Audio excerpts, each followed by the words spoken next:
بسم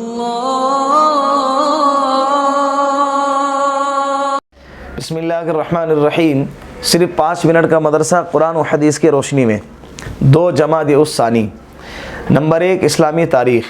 صلح حدیبیہ کے موقع پر مشرکین نے اندازہ لگایا تھا کہ محمد صلی اللہ علیہ وسلم اپنے جانثار صحابہ کے جذبات اور عمرے کی خواہش کو پورا کیے بغیر نہیں رہ سکتے، اس لیے انہوں نے مسلمانوں کے ساتھ امن و معاہدے کی گفتگو کے لیے سہیل بن عمرو کو قاصد بنا کر بھیجا۔ بالآخر گفتگو کے بعد دونوں فریق 10 سال تک چند شرطوں پر صلح کرنے پر راضی ہو گئے۔ نمبر 1، مسلمان اس سال عمرہ ادا کیے بغیر مدینہ واپس چلے جائیں، اور نمبر 2، مسلمان اگلے سال عمرہ ادا کریں گے لیکن مکہ میں 3 دن سے زیادہ نہیں ٹھہریں گے۔ نمبر 3، مسلمان مکہ میں ہتھیار نہیں لائیں گے، ان کے پاس صرف تلواریں ہوں گی اور وہ بھی نیام میں رہیں گی۔ نمبر 4، اہل مدینہ مکہ میں رہنے والے مسلمانوں کو اپنے ساتھ نہیں لے جائیں گے، اور اگر کوئی مسلمان مکہ میں رہنا چاہیں تو اس کو نہیں روکیں گے۔ نمبر 5، اہل مکہ میں سے کوئی مدینہ چلا جائے تو مسلمان اس کو واپس کریں گے، لیکن اگر کوئی مسلمان مکہ واپس آ جائے گا تو مشرکین اسے واپس نہیں کریں گے۔ نمبر 6، 10 سال تک فریقین میں لڑائی بند رہیں گی۔ نمبر 7، عرب قبائل کو کسی بھی فریق کے ساتھ معاہدہ کرنے کا اختیار ہوگا۔ اس طرح مسلمانوں نے دب کر صلح کی۔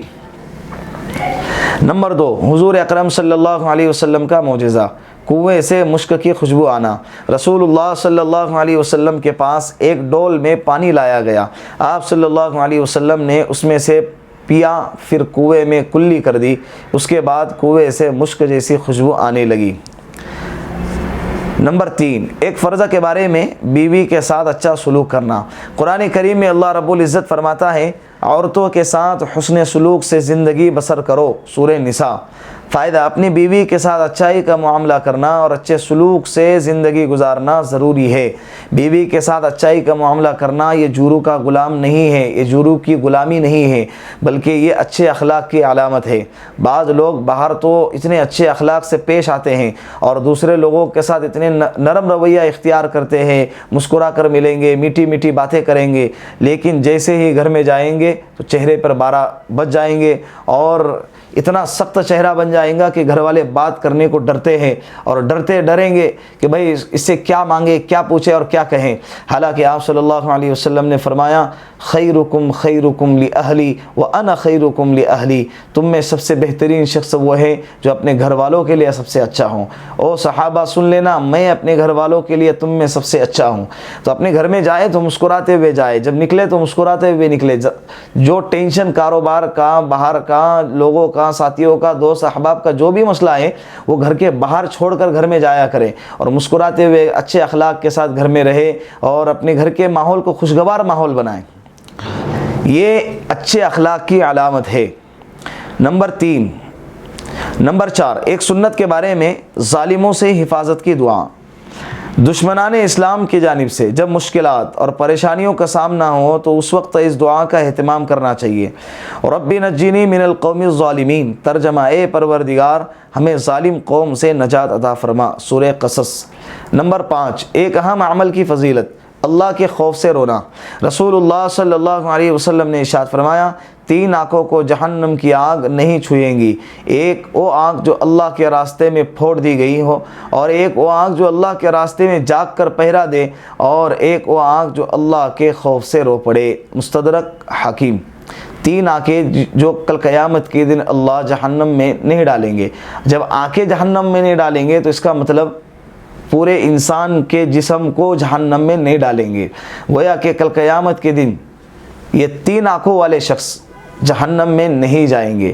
ایک آنکھ وہ جو اللہ کے راستے میں پھوڑ دی گئی، دوسری وہ آنکھ جو اللہ کے راستے میں پہرا دینے کے لیے جاگ کر گزاری گئی، اور تیسری وہ آنکھ جو اللہ کے لیے تنہائی میں اپنے آنکھوں سے رونے لگی اور رو پڑی ہو۔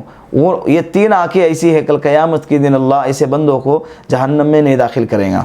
ابھی اوپر کی جو 2 آنکھیں ہیں، اللہ کے راستے میں پھوڑ دیا جانا یا اسی طرح سے اللہ کے راستے میں پہرا دینا، یہ 2 تو ہمارے ساتھ بہت کم پیش آتا ہے، لیکن جو تیسری آنکھ ہے، اللہ کی یاد میں، اللہ کی محبت میں، اللہ کے خوف میں اور اللہ کے ڈر میں رونا اور اپنے آنکھوں سے آنسو بہانا، یہ والی آنکھ تو ہم پیدا کر سکتے ہیں۔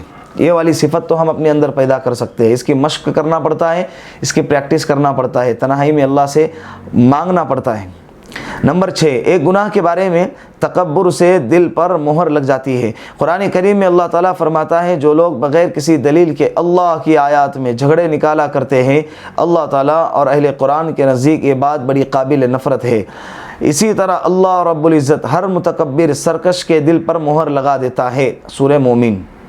نمبر 7، دنیا کے بارے میں آخرت کے مقابلے میں دنیا سے راضی ہونا۔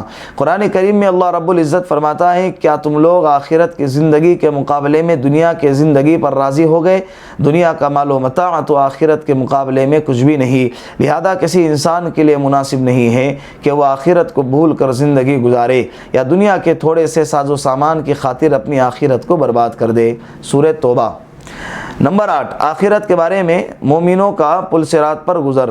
رسول اللہ صلی اللہ علیہ وسلم نے ارشاد فرمایا پل صراط پر مومنین رب سلم سلم یعنی اے پروردگار سلامتی عطا فرما کہتے ہوئے گزریں گے۔ ترمذی شریف۔ نمبر 9، طب نبوی سے علاج، مریض کی شفا یابی کا کامیاب نسخہ۔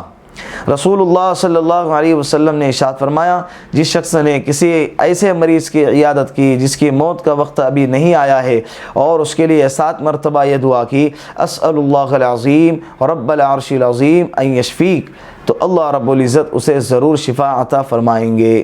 ابو داؤد شریف۔ نمبر 10، نبی علیہ الصلاۃ والسلام کی نصیحت۔ رسول اللہ صلی اللہ علیہ وسلم نے ارشاد فرمایا جب تم میں سے کسی کا لقمہ گر جائے تو اسے صاف کرے اور کھا لے، شیطان کے لیے نہ چھوڑے۔ اللہ رب العزت ان باتوں پر ہم سب کو عمل کرنے کی توفیق عطا فرمائے۔